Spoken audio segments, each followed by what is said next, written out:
So we got to thinking, wouldn't it be great if you're moving out here to Grand Junction, Colorado, and you had a couple of locals that could give you maybe some pros and cons of certain areas in Grand Junction? And we got to thinking, well, we're locals, maybe we can do it? So you're telling me there's a chance? Well, not only is there a chance, we're going to take a deep dive into the pros and cons of Fruita, Colorado, just west of Grand Junction. You ready to do a deep dive? Heck yeah! Let's do it.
What is going on, everybody? I'm Robert Hayes. And I'm Christie Hayes. And we are the Hayes Home Group right here in Grand Junction, Colorado. If this is your very first time to this channel and you just want to know everything about what it's like to work, live, play, eat, sleep here in Grand Junction, make sure you hit the subscribe button, tap that little bell, that way you're notified every single time we post a new video. If you're returning back, thank you so much. We really appreciate it. If you're looking to move here to Grand Junction, you gotta reach out. Give us a phone call, text, email, whatever you need to do. We've got your back when moving to Grand Junction. So pros and cons, we're gonna give you our personal opinion of what we feel in certain areas of Grand Junction. There's also Fruita off to the west. There's Palisade off to the east. Kind of what we think you might feel are pros and cons of each area. About 2 years ago, we did a pros and cons of the entire valley. So we thought it would be a good idea to, again, just kind of take a deeper dive into some of these areas. We thought we'd start here in Fruita. So pro number one, in Fruita, Colorado, there's a bunch of new development going on here in Fruita. You're gonna have some older homes, you're gonna have homes that are built in the 1920s, and you're gonna have brand new homes like Adobe Falls and Adobe North right by the, the base of the monument. There's a golf course right across the street. There's homes that are going for, $500,000, 600 grand. There's homes in Fruita that you can find for $275,000. So there's a great mix of home options in Fruita. So to me, that's pro number one. What about pro number two, Christy? For me, it's being outdoors. We're at Amandi Wake Zone, which is my favorite place to be in the summer. It's a wakeboard park, and they're having birthday parties here coming up this summer. You can take wakeboarding lessons.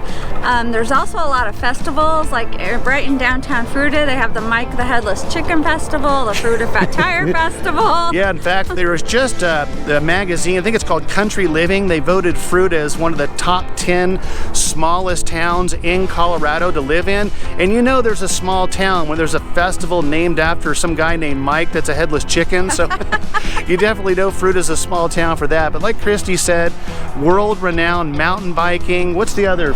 Trails, the Fat Tire Festival. Fat Tire Festival, that's a mountain biking kind of festival in the summertime. So you've got mountain bikers from all over the world that are known to come out here to Fruita. So I think that's pro number two. Pro number three, some of the best schools are located here in Fruita, Colorado. So even though if you're looking to move into the Redlands area of town, those kiddos are going to be funneled to the high school here in Fruita. But some of the best schools, elementary schools, middle schools, the high school is highly regarded as one of the best high schools here in the Grand Valley. So if that's important to you, if that's important for the kiddos that you're bringing here to the Grand Valley, to me, that's pro number three. Okay, let's talk about the three cons, perhaps. perhaps. Maybe you think they're pros. We think just based on, you know, what our clients are telling us when they get out here and what they're looking for. Maybe it's a con, maybe you love it, who knows. But Fruita is a town of 10,000 people. It's a small town. Does have that small town charm, but you're gonna be kind of limited to restaurants. I think there's 3 or 4 ones that we can recommend for you. Main Street's a whole 1 block long, so if you're looking to be kind of situated and plugged into, even Grand Junction's only about 65, 70,000 people, but again, Fruita's 10,000 people, so a little smaller, a little more removed, a little more remote, but still, going back to the pro side, only about 10 minutes from town. What about con number 2, Christy? For me, it's shopping. I like to be right by the mall because shocker, that's what I do. That's my cardio is shopping. So I like to be right by the mall and Ross and TJ Maxx, so I can go try on sundresses, you know, all that fun stuff, try on a lot of shoes. So being right by the mall, our house is only like 5 minutes from the mall right now, so for me, it's a con being this far away because I like to be right by the shopping. Well, there you go. Maybe that's not a con for you. Certainly not a con for me, but that's a con for Christy. I mean, the shopping is limited here. I think there's 1 City Market grocery store. There's 2 hardware stores. So you do have to go, you know, what, 8-10 minutes into town, a whole 8-10 minutes. But if you want it, you know, immediately, you want to be a minute or 2 away from, you know, shopping, you're going to have just a couple of locations to do that, or you got to head into town. And then con number 3 might be, and this kind of goes right alongside, you know, limited shopping and restaurants and that sort of thing.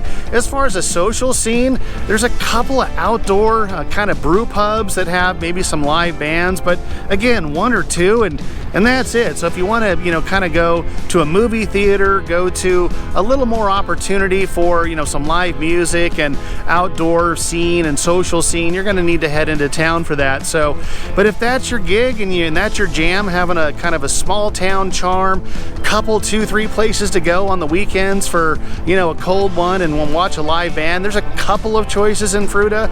Otherwise, you're gonna need to head down into Grand Junction, a whole 10 minutes away. But those would be the cons, at least in our opinion.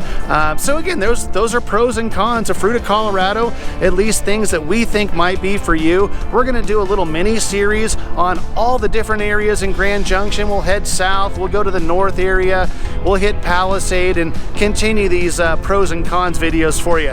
Again, if you're brand new to the channel, make sure you hit subscribe, tap the bell, make sure you're notified when we upload new videos. And if you're even thinking about moving here to Grand Junction, you gotta reach out. We're helping a ton of people from all over the world move here, and we absolutely love it. So give us a call, shoot us a text, send us an email, even send that carrier pigeon, whatever you need to do.